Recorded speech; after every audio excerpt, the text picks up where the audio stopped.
Op dit stuit winnen we in uw provincie 160 miljoen watt aan windenergie. In 2020 moet dat ongeveer 430 miljoen watt worden. Daar hebben we zelfs wel wiemoen van nodig.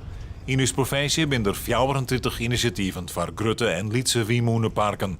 Er is onderzocht hoe de Friese tanko de komst van zo'n park bij Harry omjouwing. Als je naar die enquête kijkt, dan is het beeld, laat ik het voorzichtig zeggen, toch heel wisselend.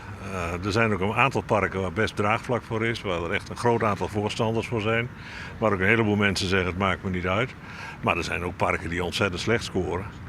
En wat je ziet is dat, bijvoorbeeld voor dorpsmolens is best heel veel draagvlak. Dat zit dicht bij de mensen. Dat is ook van hen. En grotere parken, die scoren vaak veel slechter. Dat hield bij gelijks voor de plaatsing van Jontje en Wiemoen bij Moensjesiel.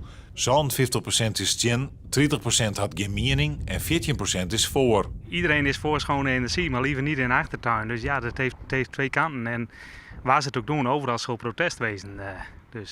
En ja, voor de initiatiefnemers kan ik me ook wel voorstellen dat die er wel belang bij hebben. Maar ja, persoonlijk hoeft het om mij hier niet om mij heen. Er moet meer draagvlak komen voor windenergie, want al bloot een meerderheid van de meesten tjen. Als burgers en de belutsen partijen er net uitkomen, dan wiest het riek locaties om.